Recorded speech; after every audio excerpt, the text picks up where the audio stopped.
Ngomong doang. Hmm? Hmm? Ya nggak apa-apa Pak. Ngomong aja. Hmm? Iya maaf sekali lagi Pak.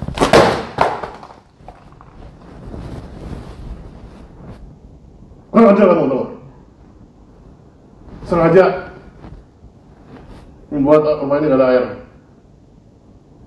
Tadi air hidup, terus tiba-tiba mati. Ulah si Ricky. Kamu diam aja. Nggak tanggung jawab sama sekali. Salah saya Pak. Ya Pak, salah pasti salah, tapi sengaja kan kamu? Sengaja dong. Sengaja Pak. Kenapa nggak sini kok? Saya mau kesini sana dulu. Terus katanya gimana mau selesaiin rumah ini? Kata Ricky sih kata udah kelar, saya percaya sama dia Pak. Oh, itu tukang bohong kok. Oh, gimana sih? Ya mungkin saya baru tahu Pak. Salah kamu tuh, pura-pura aja. Dia bilang katanya udah kelar, udah aman katanya. Mana aman?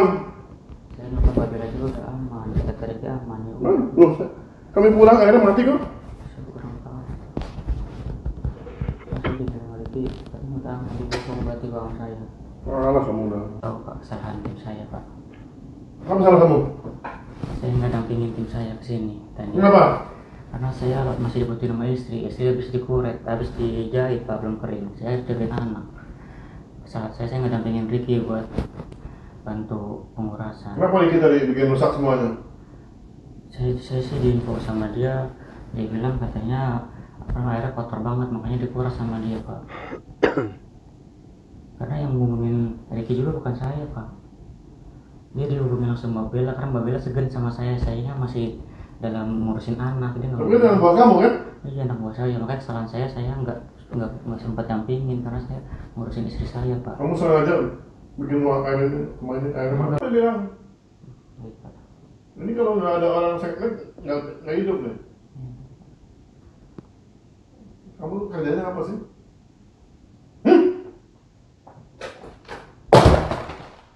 Maaf ya Pak, karena saya nggak sempat nemenin. Ya maaf Pak, saya nggak sempat nemenin Pak. Kamu. Ampun Pak. Ampun Pak. Maaf ya Pak, saya nggak sempat nemenin. Ajar kamu. Kenapa tadi Ricky pulang? Dia bilang apa kedinginan sama saya Pak. Dia Terus? pulang. Dia pulang katanya. Ini biar rumah ini nggak ada air.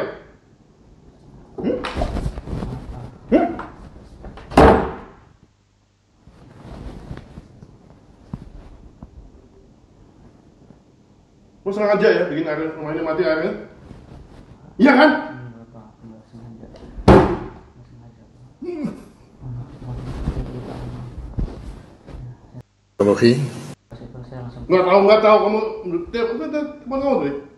Ini saya telepon tadi kamu. Iya benar Pak. Kasih tahu dia supaya jadi beres. Mana kamu ngapa-ngapain? Saya Menteri. Nah itulah tadi kawan masalah rekaman. Diduga itu suara rekaman dari Menteri Dikti saat memukul pegawainya. Ini diduga kawannya, berarti kan belum tentu. Nah kita coba dengarkan keterangan daripada klarifikasi, video klarifikasi Mendikti. Ini dia videonya kawan. Nih. Pendidikan Tinggi Sains dan Teknologi dengan ini menyampaikan informasi terkait dengan tadi pagi ada kegiatan aksi di kementerian dengan tuntutan adanya perlakuan yang tidak pada tempatnya terhadap karyawan. Dan untuk itu tadi malam ini pukul 20.00 saya beserta jajaran Kemdikti Saintek mengundang dua tokoh aksi tersebut, yaitu saudari Neni dan saudara Wiknyo. Kami undang ke kediaman kami di sini. Kita berbicara, berdiskusi dengan jajaran kami dari Kemdikti Saintek, di mana pada intinya saya menyampaikan pada mereka semua, baik jajaran saya maupun kedua tokoh aksi tersebut bahwa kementerian kami ini sedang mengadakan restrukturisasi termasuk penetapan personil, staf dan karyawan.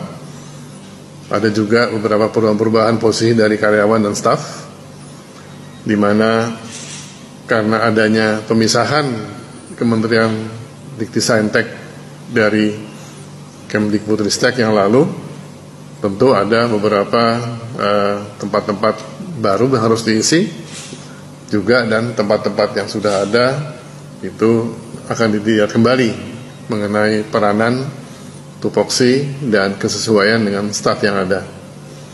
Artinya apa? Memang kami dalam proses menetapkan birokrasi struktur kementerian kami, dan untuk itu memang cukup banyak staf atau karyawan yang dimutasi atau rotasi dan ditempatkan kembali. Itu yang kami sampaikan pada teman-teman berdua dari unjuk rasa tersebut untuk dipahami, dan kami juga mengatakan pada mereka berdua, kami ini akan terus bekerja ke depan supaya kementerian ini jadi kementerian yang memang mampu menjalankan amanah yang ditetapkan oleh Presiden terhadap kementerian kami. Nah, setelah kita bicara panjang lebar, tugas, peran, dan fungsi kementerian serta personil maupun stafnya, kami katakan juga bahwa kami selalu dalam membuat satu kebijakan penetapan karyawan, staf, dan personil itu mengutamakan kepada kesesuaian dan kemampuan kompetensi dari yang bersangkutan, disesuaikan dengan tugas apa yang mereka bisa kerjakan, sejauh mana mereka bisa jalankan tugas yang akan diemban oleh mereka. Dan memang tidak selamanya penetapan tersebut sesuai dengan keinginan dari beberapa staf. Dari kondisi tersebut memang ada beberapa staf yang merasa penempatannya itu tidak sesuai dengan keinginan mereka, dan kemudian mereka mengadakan suatu unjuk rasa tadi pagi dengan ungkapan bahwasanya ada pemecatan atau ada penempatan yang tidak sesuai. Untuk diklarifikasi, dan tadi juga sudah sampaikan pada yang bersangkutan, kementerian tidak pernah memecat siapa-siapa. Yang ada, pemerintah itu, kementerian mengadakan mutasi atau rotasi pegawai, sesuatu yang memang umum dikerjakan oleh sebuah institusi, lembaga, baik pemerintah. Mereka sebetulnya paham ya mutasi dan rotasi tersebut, kan di mana-mana kan terjadi. Kalau Anda lihat mungkin TNI lebih lagi aktif dia mutasi, kan putar terus kan supaya makin maju. Nah, jadi kadang-kadang di mutasi rotasi ini yang terjadi ada yang posisi orang itu merasa nggak cocok, ingin di tempat lain. Nah, ini yang kita juga lihat dulu bakatnya di mana, terus yang cocoknya kita tempatkan supaya maksimal dan dalam bekerja itu.